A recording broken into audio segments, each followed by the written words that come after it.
O Brasil está sofrendo com a seca e os incêndios florestais do norte ao sul do país.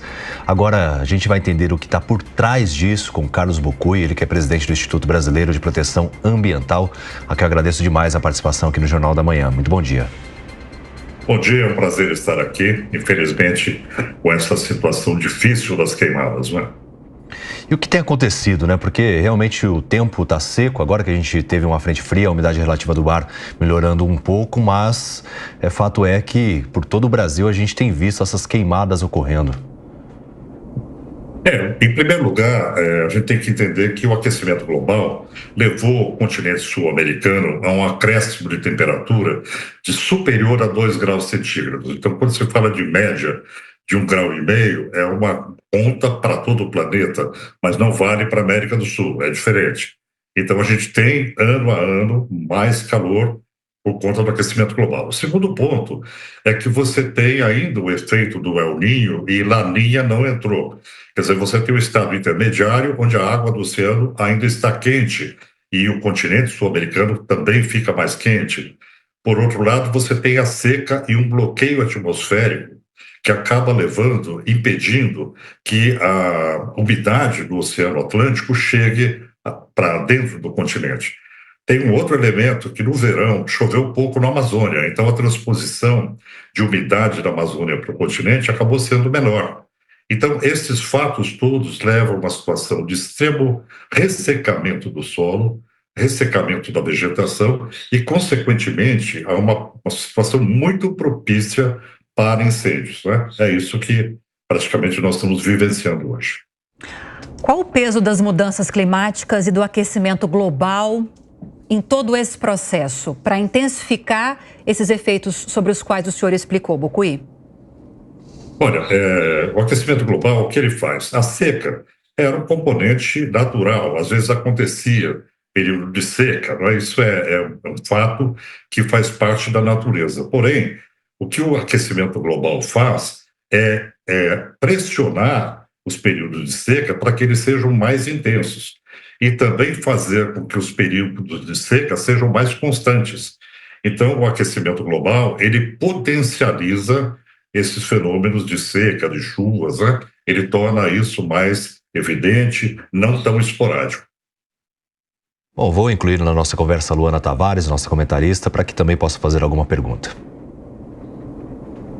Bom dia, Carlos. Obrigada por estar aqui conosco e trazer essas explicações. Eu queria entender qual é a ação humana dentro dessa problemática, né? Nós falávamos muito mais de fenômenos da natureza no passado do que falamos hoje. Hoje a gente tende a trazer a discussão, e de uma forma correta, com certeza, para a ação humana e o quanto ela tem impactado para que esses fenômenos, como o senhor trouxe aqui, se intensifiquem. Quais são, para quem está nos assistindo, as principais medidas e questões que eu, como indivíduo, posso começar a me preocupar para contribuir nesse processo, além de todas esses acordos e mudanças na postura das empresas e do governo que a gente tem visto ser discutido no mundo inteiro? O que nós, como indivíduos, devemos estar atentos e nos preocupar também na nossa ação humana em relação a esses fenômenos?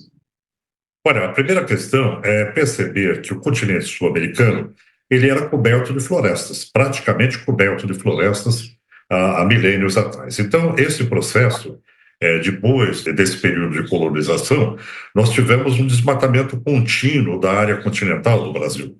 Então, o que acabou acontecendo é que essas áreas onde hoje ocorrem os incêndios, elas já foram floresta, mas elas foram levadas a um processo de perda de equilíbrio natural, onde você não tem um mix entre florestas e áreas de agricultura. Então, isso leva a uma situação de ressecamento muito maior. Então, o mau uso do território, né, diante das mudanças climáticas, acabou levando a um estado de insustentabilidade e desses fenômenos que nós temos hoje. O que fazer?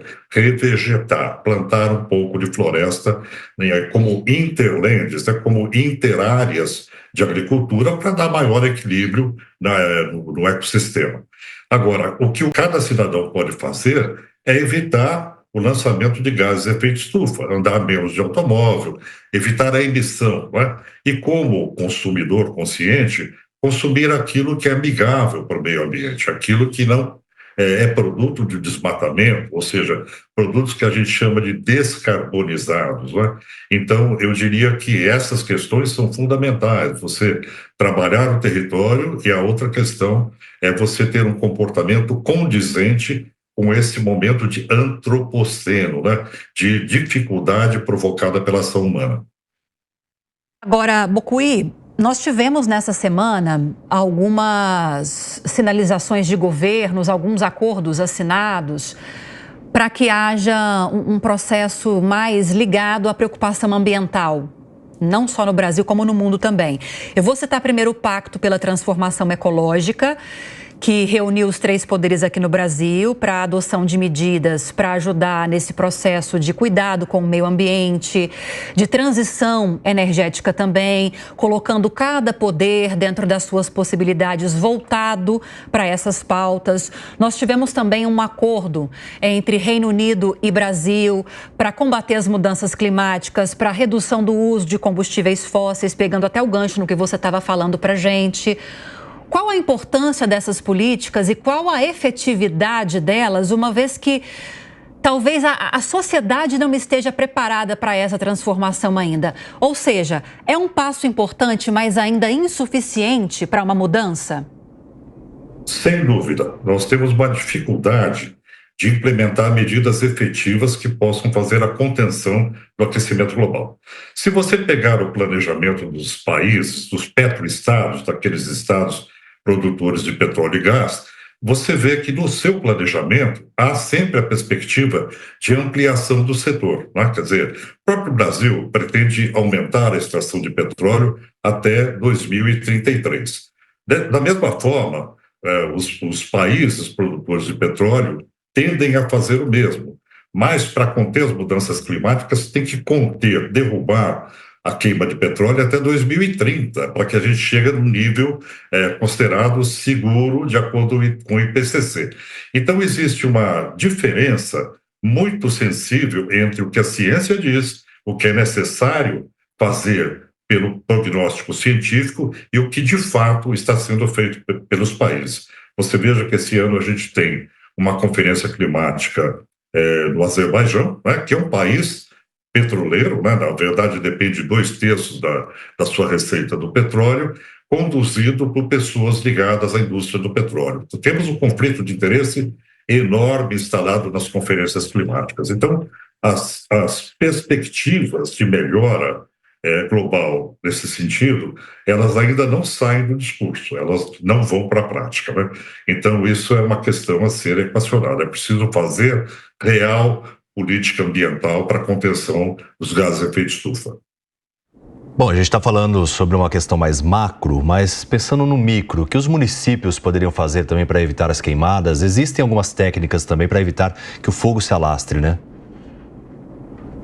Aqui no Brasil, o que nós temos que fazer é preparar, adaptar a nossa sociedade aos efeitos das mudanças climáticas, né?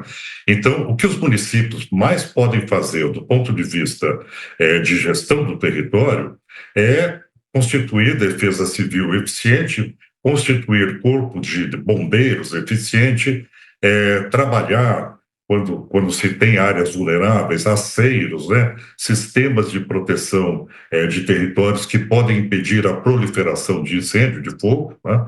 Trabalhar com a comunidade para que ela esteja preparada para isso também, envolvida no processo, para que ela possa auxiliar e, essencialmente, se preparar para o calor extremo, né? Os incêndios são produtos do excesso de calor que deve ser ampliado nos próximos anos. A importância dos municípios nesse processo é fundamental, principalmente nesse processo de implementar adaptação climática para proteger a população. Nós conversamos com Carlos Bocuí, ele que é presidente do Instituto Brasileiro de Proteção Ambiental, neste sábado. Um excelente fim de semana. Eu que agradeço, obrigado.